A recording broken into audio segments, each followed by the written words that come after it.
Hi, hello, it's Nikki and welcome to my messy bookshelves. Today we are here for my mid-year freakout. So let's get into it. So I'm using a combination of a tag that I had seen floating around as well as some of my own questions because I felt like all of these questions in the tag didn't apply to me. So starting off, we'll go with the best book that I have read so far this year. And that, you have heard me mention it before if you've watched my channel before, but it is Endurance. This book, I keep talking about it, but this was written by Alfred Lansing, and this tells the true story of the ill-fated voyage. I don't know what it is with me and ill-fated voyages, but this tells the story of the ill-fated voyage that Sir Ernest Shackleton took to the Antarctic to make a trans-Antarctica crossing.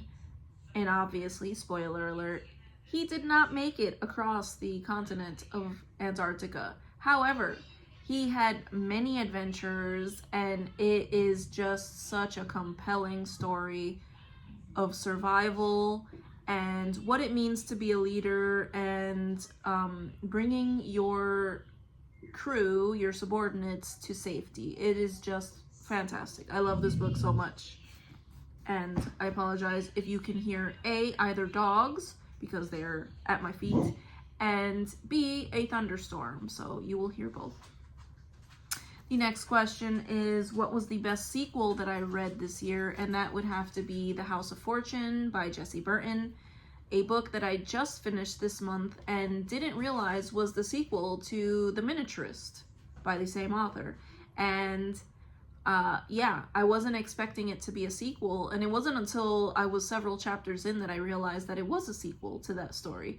But it was wonderful, very atmospheric, and I love that it features people of color, and I was not expecting it in a story about Amsterdam in the 18th century, so this was pretty great. A new release that I haven't read and I want to. So I have one here that I had purchased and I still haven't read, and that is Bookshops and Bone Dust, and that is by Travis Baltree, the same author who wrote Legends and Lattes, which I loved. That was just a very comforting and cozy book, and I imagine that this one will be the same. But I've been kind of in the mood for other things, so I haven't gotten to this yet, but I will eventually. And if you are a fan of the tabletop game Dungeons and Dragons, you might enjoy this because this follows an orc who leaves her party, her adventuring party, and the other book, Legends and Lattes, she opens up a coffee shop. In this one, this is the prequel that describes her getting injured during, I think, a raiding party, and she takes refuge in a city, and she discovers coffee and, like, the quieter pursuits in life. So I am looking forward to this one, and I will get to it eventually. The biggest disappointment that I've had this year, I have had a couple that have been pretty disappointing, but the one that comes to mind is The Maid by Nita Prose. People were raving about this book, talking about a murder mystery with the main character, the main detective, being a neurodivergent young woman. And I thought, this is going to be great. It's going to have a character who struggles in some of the same ways that I do with social interactions, and I was extremely disappointed. It was not a terrible book. It was not bad, but I was very disappointed. I was not happy with her just at all. Just the way, her as a character, she was okay. I could identify with her, I could relate to her, but she was not involved in the murder nearly as much as I would have liked, or the investigation. It was almost like there were two stories going on at the same time, her and then the murder mystery. So I was pretty disappointed. I think I would be willing to read the second one to see if it does a better job of including her in the investigation, but I am still quite disappointed in this book. The biggest surprise of this year would probably be, I had a few surprises this year. One of them was how much I loved this book. I don't think that my favorite book of the year has ever been a nonfiction, and yes, that is pretty surprising to me. I was also surprised by another author that I read for the first time, that I cannot believe that I had not read her before because I loved the book that I read. And I'm going off of the tag here. My favorite new author, I would have to say, is Georgette Heyer, and that ties back into the last question. My newest fictional crush. So this one, I mean, I'm a 40-year-old woman. I'm not having crushes on characters, but if I had to choose, I would probably choose a character from the book that I just read by Georgette Heyer, and the character would be Lord Rule from The Convenient Marriage. The newest favorite character would be probably Viscount Winwood from the same book. I could not stop laughing at his interactions with his friends and his sister and his brother-in-law. He was just delightful, and it cracked me up so much. A book that made me cry this year. So the one that comes to my mind is The Ogress and the Orphans, and this is by Kelly Barnhill. This was such a sweet and touching story following, obviously, an ogress who is a very kindly and sweet ogress, and she's a very kind person, and she likes to help her neighbors. She likes to help her fellow creatures on the planet.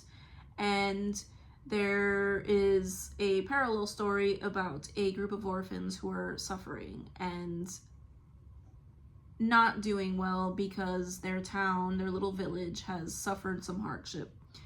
And this one was so sweet. Like, it made me smile, it made me cry. I adored it.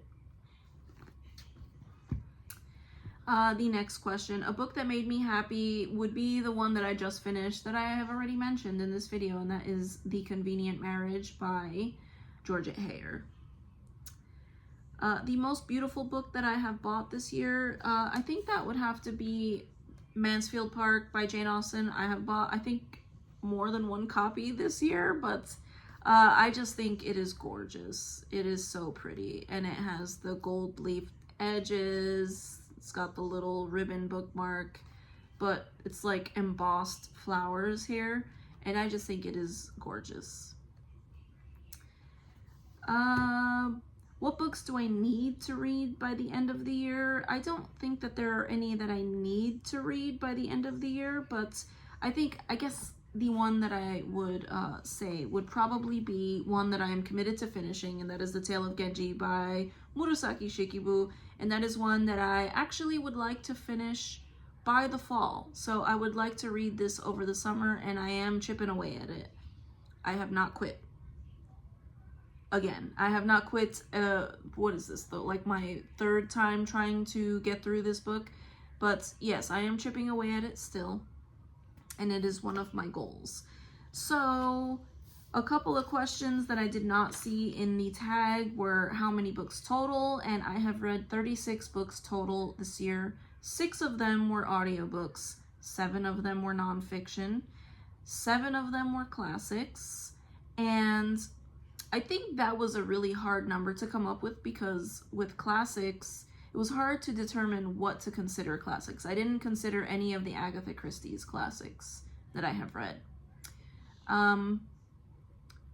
The funniest book that I have read, so I'm adding some of my own questions. The funniest book that I have read this year was Why Mummies Sloshed, and oh my gosh, the author escapes me right now, and I forgot to pull it off the shelf, so I will put it in the description bar. But that is just a hilarious story. It is a series about a mother who is raising her kids. The first book, she is married to her husband. They go through a divorce in one of the books, and just real life, comical, stories. If you are a mother, you will laugh your butt off in these books. And then a failed goal that I have from this year was I did not get through Les Miserables because I just ran out of time. But I did not continue to chip away at it the way that I am with The Tale of Genji. So that is one that I would like to do in the future. And then new goals for the year. So I would actually like to continue because reading 7 nonfiction books so far this year, I'm averaging a little over 1 nonfiction book a month. So that was not planned, but I would like to read a nonfiction book every single month.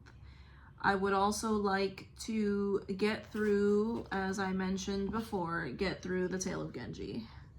So those are my 2 major goals for the rest of the year. Everything else we will play by ear. But yeah, that is my mid-year freakout tag. And if you have made it to the end of this video, I would love to hear some of your answers to these questions and hear what you're struggling with or what some of your favorite books this year have been so far. But thank you for watching, and I hope to see you in the next video. Bye.